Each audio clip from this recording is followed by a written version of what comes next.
So, good day, and here we are. Here you are in your place. And it's always, for meditation, very significant. The here, the place you are. Because this mindfulness meditation has a lot to do with really being here for the experience of this place, this time. And especially when we close our eyes, here becomes this body. Here becomes this body and mind. Here becomes the place that the center of gravity, the place where water flows downhill into the wonderful lake at the bottom. Here is the place we practice. And one of the important principles of this meditation practice, or not principles, but capacities, potentials, is the unification of the mind. The word samadhi could equally well be translated not as concentration as it can be translated as unification, the gathering together, the becoming whole here in this experience. And it can't become whole if we live divided, if we live in opposition to things. And a big part of meditation is overcoming the oppositional mind. It doesn't mean that we condone everything or even accept everything, but that there's a way in which awareness holds everything. There's a way in which all our capacities for awareness center themselves here together, so everything's included in our experience. Everything's included in awareness. And so one of the phrases that represents this, kind of a practice phrase, that sometimes these practice phrases are phrases you can use in practice to remember or wake up in a certain way. And the phrase is, this too. This too is included. This too is included. And this unification, this too, I think of, now that we're talking about ethics this week, as also a process of reconciliation. We're reconciling all the disparate parts of who we are, so they all can be held somehow together, reconciled. And so with the breathing, focusing on the breathing or whatever your meditation object is, and for now my reference point for this, what I teach, is the breathing. The idea is to keep in mind that we're trying to reconcile everything or unify everything, not to make more division or more opposition.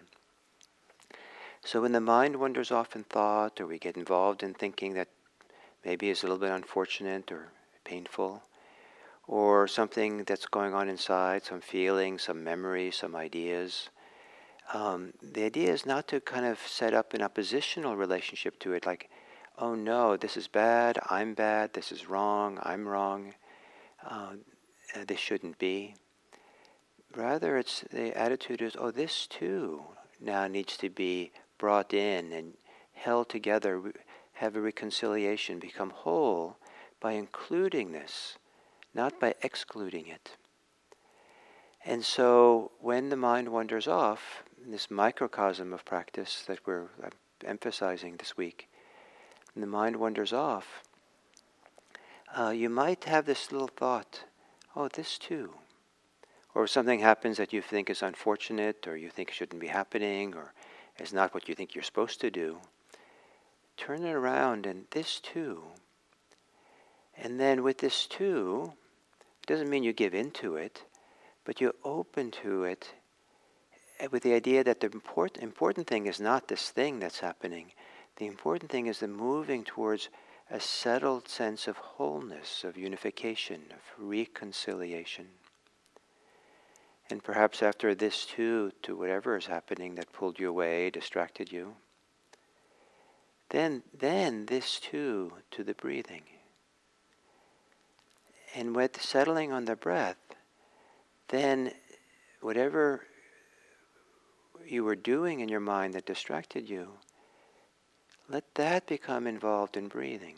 So if you're thinking a lot about something else, recognize this too, you're thinking, this too, breathing, and then think about the breathing. Feel the breathing. If you're feeling your emotions, it's fine, this too, but then this too. Feel your breathing, be with your breathing. Let the breathing be the bottom of the hill with everything flows into it. Everything you do, this too can be included and as embracing your breathing, sensing your breathing, feeling the breathing. So this idea of this too, unification, reconciliation, no opposition, just inclusion.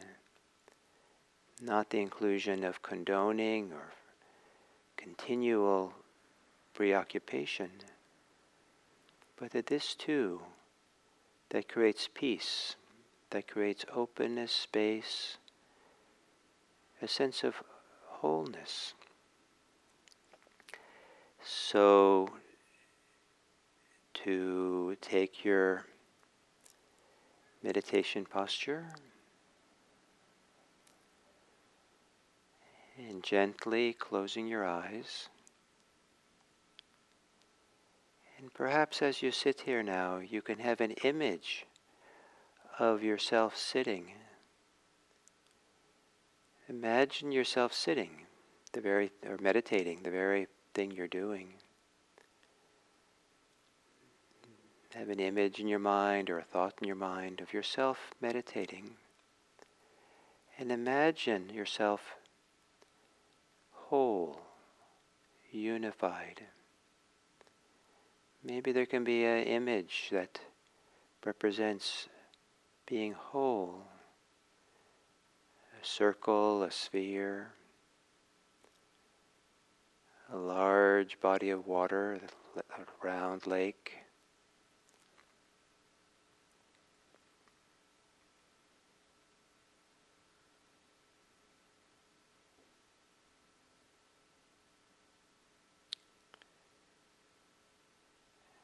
And settling in. And then whatever is happening for you,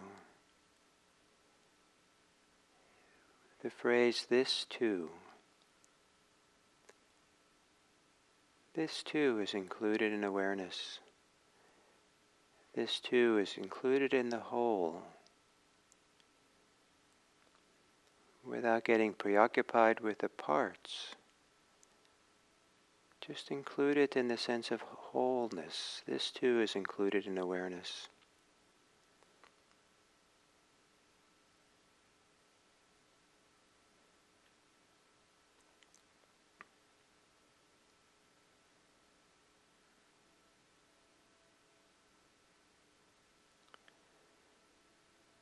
And then the center of this wholeness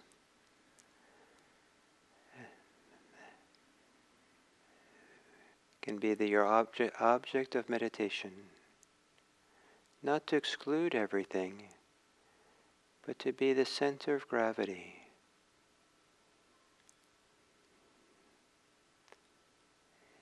So to let the breathing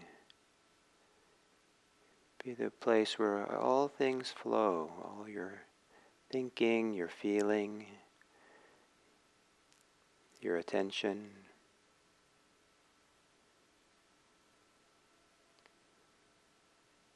Being with your breathing, being your breathing.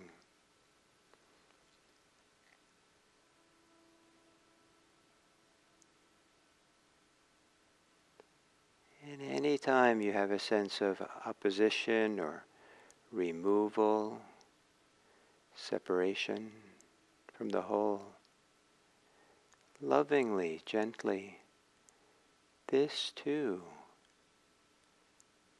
even the sense of separation and opposition, don't be opposed to that. This too, this attitude of this too just keeps opening to everything. because in awareness there is space for all things, with breathing at the center.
This too. Whatever is occurring for you, this too. With an inclusion, an opening to include an awareness. And then, with this awareness that's more inclusive, include the breathing again. So there's no opposition to anything.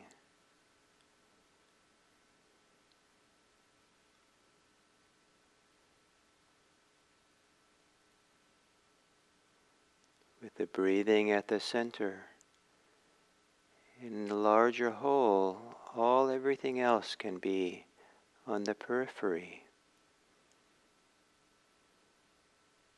No opposition. This too.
as we come to the end of this sitting,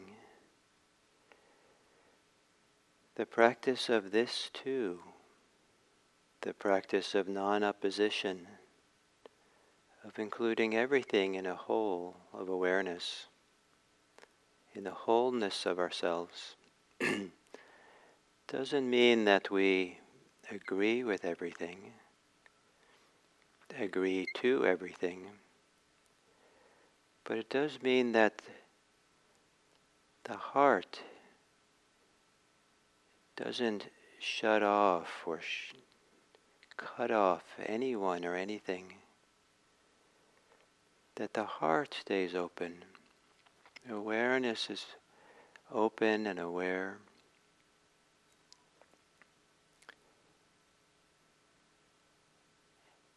And so in this too, there can be space, there can be a greater possibility to care for the humanity of others, to feel compassion for the suffering of others, to feel joy in the joy of others, to feel kindness for the basic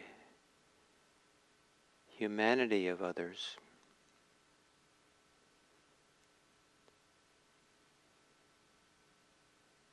To have a awareness and a heart that's always ready to this too, to include others. To not be in opposition, even if they're in opposition to us.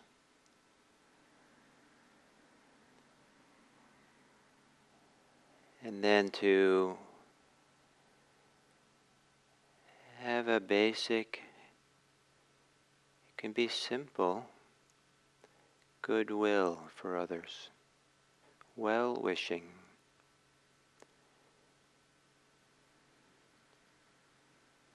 To look upon them in some positive regard that sees their potential for happiness and well-being and peace and safety. And in that, this too, unification, reconciliation. May it be that coming out of our meditation, that we are actively engaged in making this world a better place for everyone.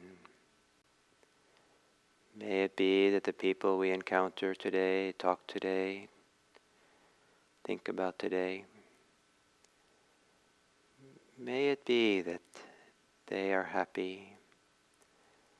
May it be that they become safe. May it be that they know that they're respected and cared for.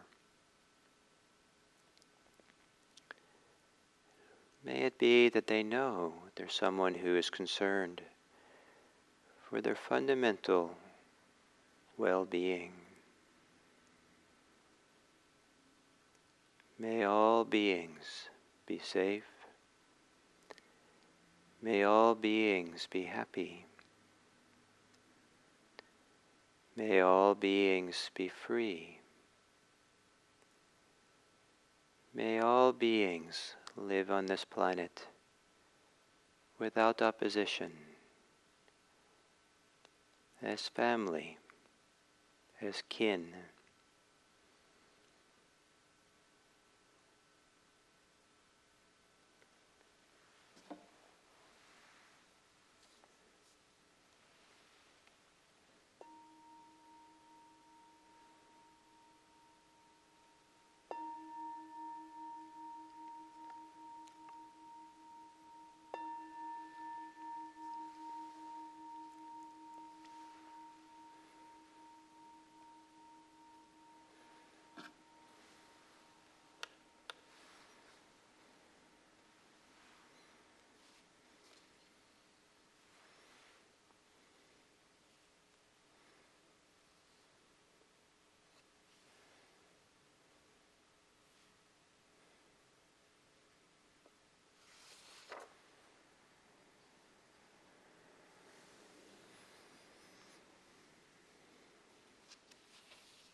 So today is the fourth day of this theme of ethics, and as I've emphasized that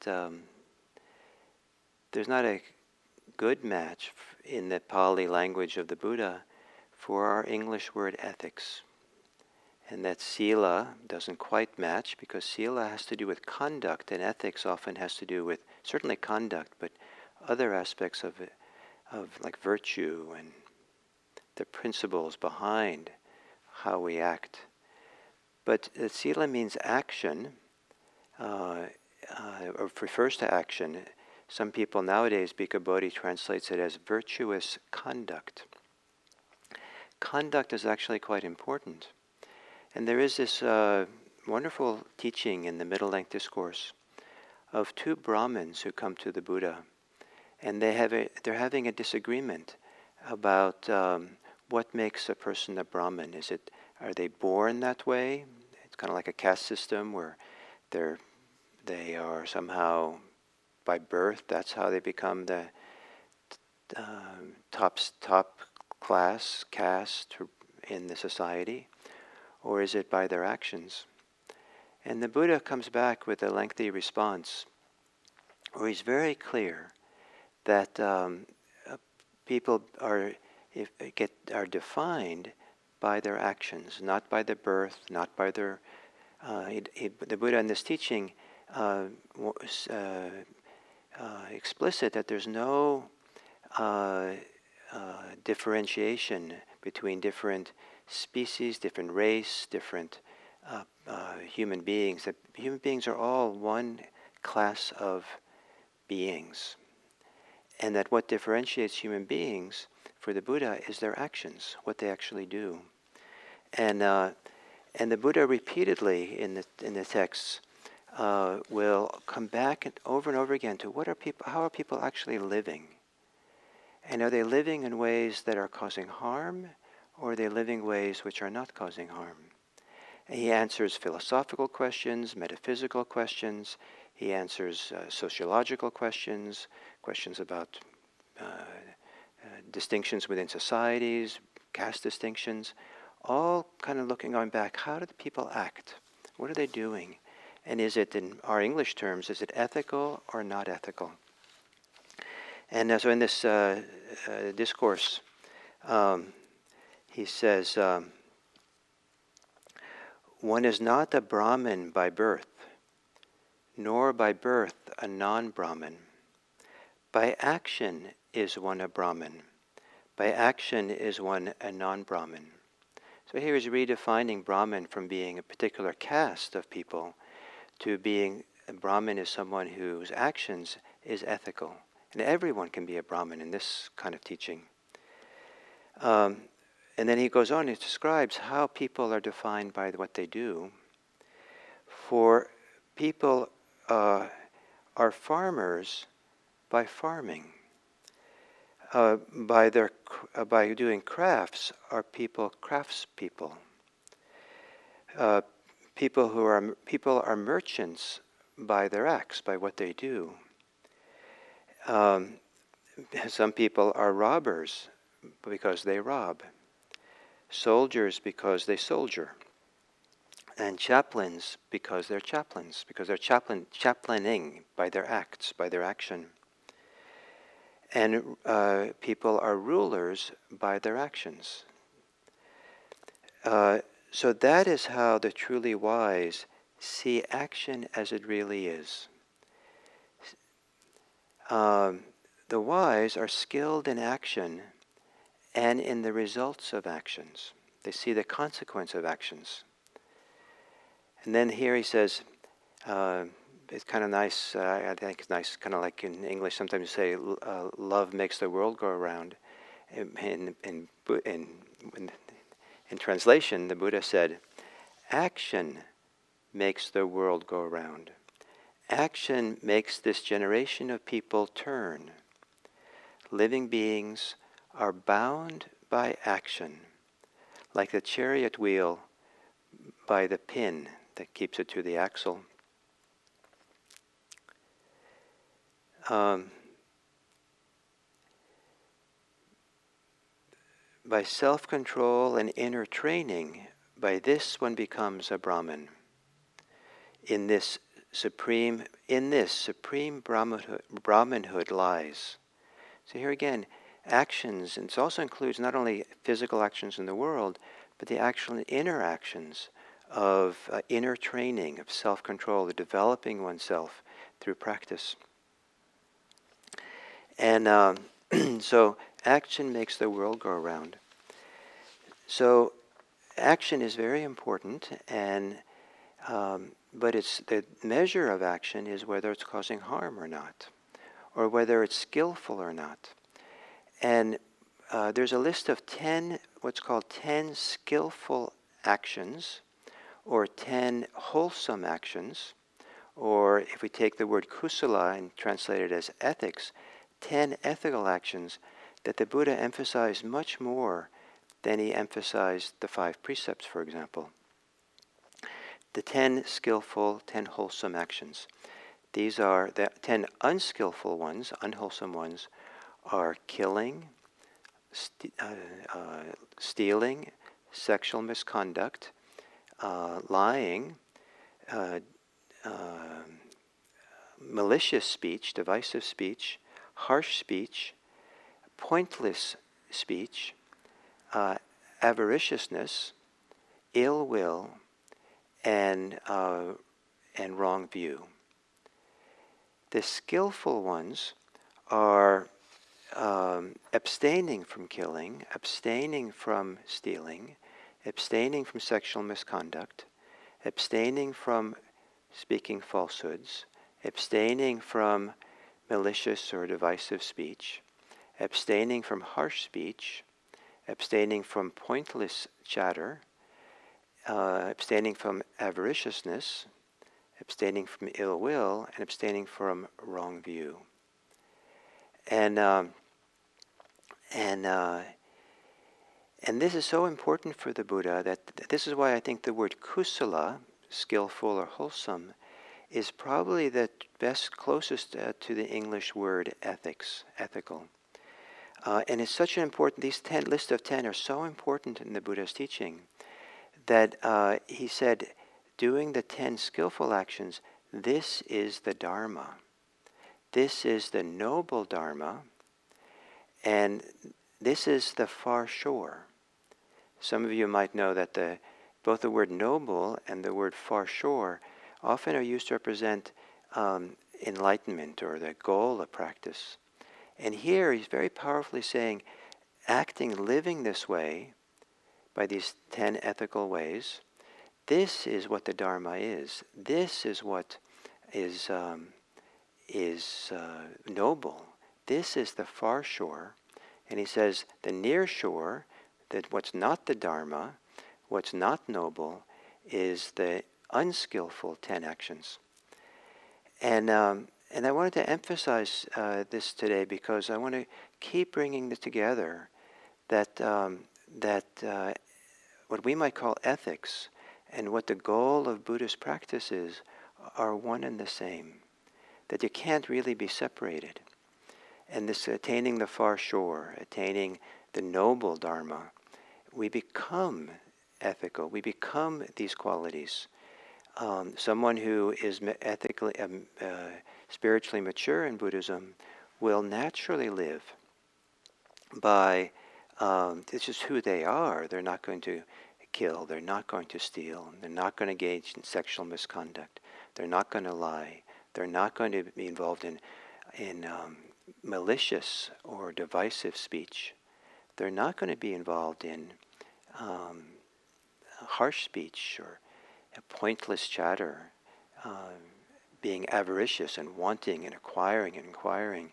They're not going to be living with ill will, and they're not going to have wrong view. This is a little bit, I know when I first came to Buddhism many years ago, that in the counterculture of the United States at that time, this kind of ethical teaching, what we would have called this ethical, was kind of uninteresting for us. What was interesting is great states of mind, more kind of non-ethical descriptions of awakening, liberation, all this. And that was all fine. It got many of us to practice.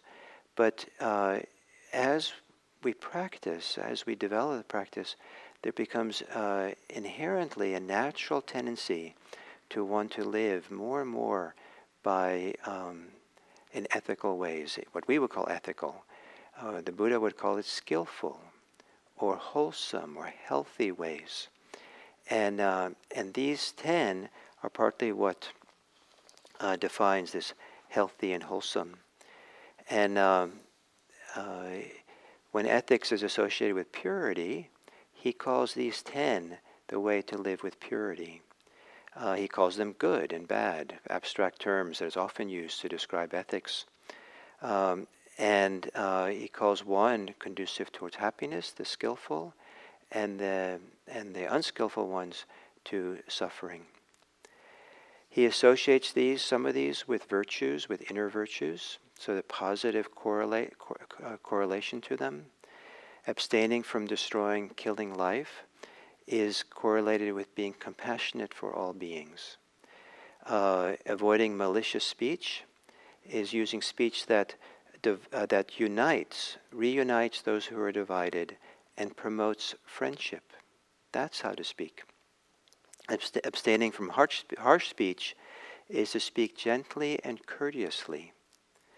Abstaining from pointless speech is to speak what is factual and what is useful or good. Abstaining from ill will is to wish others to be free from affliction. So these are kind of virtues as well, to live this way. So kusala is the word of the week. This is the word, probably the best word for the English idea of ethics. And I think you get a very different feeling for ethics when you think of it as being developing. You ask, what's skillful? What's wholesome? What's healthy? And then there are 3 roots of what is unskillful, and 3 roots of what's skillful. And that'll be the topic for tomorrow. And I'll do that in the context of suggesting that there's one more word, the Pali word that can be associated with the English word ethics. And that's the word that I will translate as beautiful, kalyana. And that what is ethical is also associated with beauty. So the 3 roots and beauty will be tomorrow. The other thing I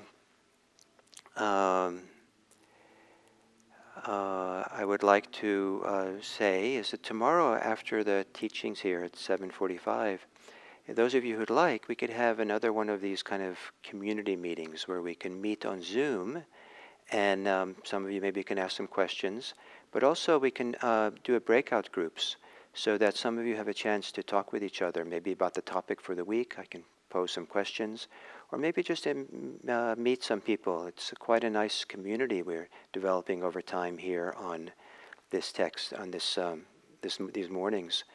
And it'd be nice just to kind of be able to meet someone, be somewhat random with the Zoom breakout groups.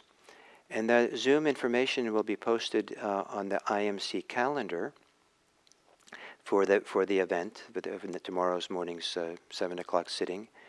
And also it'll be posted in the chat here. And and also I think there might be a password again, and I'll tell you what the password is, same password as last time. But I'll tell you tomorrow what it is. And so that'll be at 7:45. We'll finish here, and I'll probably just turn off the YouTube channel, and then we can all go to the link, and we can meet on Zoom. I look forward to it. So thank you very much.